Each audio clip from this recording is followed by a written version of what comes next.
अधिकतर समतल आईना होता है, पर यह विकृत हो सकता है। यह इस बात पर निर्भर करता है कि हमने जीवन में कितनी तरह के पूर्वाग्रह और पहचानें जमा कर रखी हुई हैं। अगर आपने किसी चीज के साथ बहुत गहरी पहचान जोड़ रखी है तो आप चीजों को वैसे नहीं देखते जैसी वो हैं। आपके मन में हर चीज विकृत हो जाती है। लेकिन अगर हम इस पर काम करें, अगर हम अपने मन को पर्याप्त पॉलिश करें, तो ये एक समतल आईना बन सकता है। इतना कि वो हर चीज को वैसे ही दिखाएगा जैसी कि वो है, लेकिन फिर भी एक आईना वाकई किसी चीज को पकड़ कर नहीं रखता।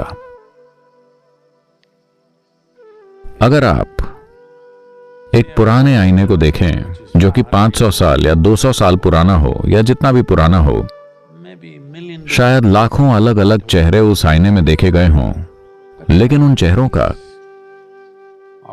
कोई नामो निशान उस शीशे में नहीं रहता, क्योंकि आईना बस परावर्तित करता है। इसी तरह आपका मन बस उसी चीज को दिखाता है जिसे आपकी 5 इंद्रियां अभी ग्रहण कर रही हैं। यह हर चीज को दर्शाता है, जरूरी नहीं कि जैसी वो है, लेकिन यह हर चीज को दर्शाता है सिवाय आपके। आप आईने के सामने कभी नहीं आ सकते, क्योंकि आप हमेशा आईने के पीछे होते हैं।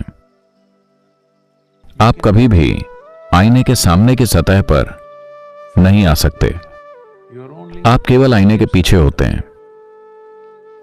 तो इसका मतलब यह है कि आप दुनिया को कभी वैसा अनुभव नहीं करते जैसी कि वो है, और ना ही कभी आप उसका अनुभव करते हैं जो आईने के पीछे होता है।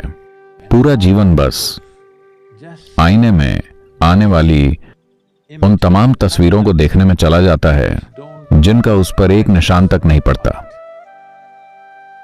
यही वजह है कि 80% से ज्यादा लोगों को मृत्यु के समय, अगर आप उन पर सावधानी से गौर करें, तो आप देखेंगे कि वो हैरान होते हैं, क्योंकि वो जैसे ही ये होना शुरू होता है, जब वो पल आता है जहां जीवन को देखने का आपका नजरिया खत्म होने वाला होता है, तब अचानक आपको एहसास होता है कि आपने तो इसे कभी जिया ही नहीं, आपने शुरुआत ही नहीं की, और ये लोग कह रहे हैं कि ये खत्म हो गया।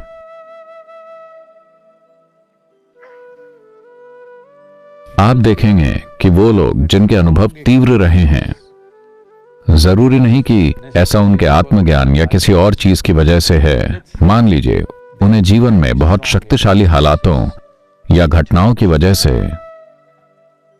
बहुत तीव्र अनुभव हुए हैं। हो सकता है कि ऐसा युद्ध और क्रांति और चरम स्थितियों या फिर दुर्घटनाओं की वजह से हो। कठिन हालातों में जहां सोचने का कोई वक्त नहीं था, सिर्फ एक बहुत बड़ा नाटक चल रहा था, जहां कई मायनों में मन का आईना टूट गया और किसी वजह से कुछ और बड़ा घटित हो गया। चाहे वो सुखद रहा हो या दुखद, उससे कोई फर्क नहीं पड़ता। आप देखेंगे कि केवल यही लोग हैं जो या तो आनंद में मरेंगे या पीड़ा में, बाकी सारे हैरानी में मरते हैं। अगर किसी बीमारी या किसी शारीरिक स्थिति के कारण कोई शारीरिक कष्ट भी है तो भी, पर जब वो पल आता है तो आप देखेंगे कि एक घबराहट होती है, क्योंकि अचानक आपको आखिरी पल में यह एहसास होता है कि आपने कभी शुरुआत ही नहीं की और यह खत्म हो रहा है। तो आपको या तो सृष्टि को वैसे ही देखना चाहिए जैसी ये है, या आपको आईने के पीछे वाले का अनुभव करना चाहिए। अगर ये दोनों चीजें नहीं हुई तो आपने जो कुछ भी देखा है वो बस आईने पर दिखने वाली तस्वीरें थी। ये जीवन नहीं है। जीवन में पकड़ के रखने लायक कुछ नहीं है। जीवन में कोई जड़ें नहीं होती, ये बस बीतता जा रहा है। ज्यादातर लोगों के लिए मन और शरीर की गतिविधियां ही इकलौती संतुष्टि होती है, क्योंकि वो अपने होने के आनंद को नहीं जानते। तो हम आईने को तोड़ना नहीं चाहते, हम आईने को बनाए रखना चाहते हैं, लेकिन हम आईने के पीछे निकल जाने का तरीका जानना चाहते हैं। हम ऐसा करें। सबसे आसान और सबसे स्थिर ज्यामितीय आकार त्रिभुज होता है। आप आइए, आप हाँ, अपनी चीजों को वहां नीचे रख दीजिए। बस अपनी आंखें बंद कीजिए और उनकी ओर मुंह करके खड़े हो जाइए। आप जैसे चाहें खड़े हो सकते हैं, बाहें चाहे ऐसी करके या इस तरह, उसी मुद्रा में थोड़ी देर बने रहें, फिर किसी अलग मुद्रा में, फिर अलग मुद्रा में, कैसे भी। जब वो इस तरह से खड़े हों तो मैं चाहता हूं कि आप उन्हें देखें, एक इंसान की तरह नहीं, बस एक ज्यामितीय आकार की तरह। बस कम से कम ये देखना शुरू कीजिए कि इनमें कितने त्रिभुज हैं। किसी और तरीके से खड़े होइए।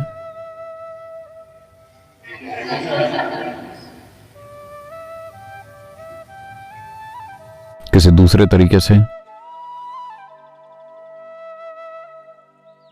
मैं चाहता हूं कि आप बस देखते रहें कितने त्रिभुज हैं, कितने त्रिभुज हैं।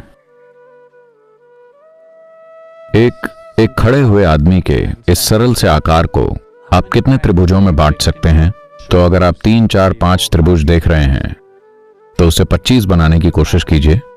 अगर आप 25 देख रहे हैं तो उसे 50 बनाने की कोशिश कीजिए। अगर आप 50 देख रहे हैं तो उसे 500 बनाने की कोशिश कीजिए। इस तरह से इन्हें और ज्यादा बनाते जाइए। मैं देखूं तो किसी और तरीके से खड़े होइए, किसी और तरीके से झुककर खड़े होइए।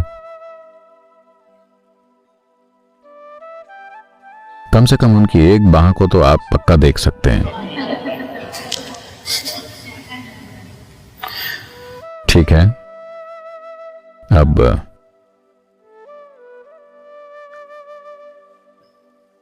धन्यवाद।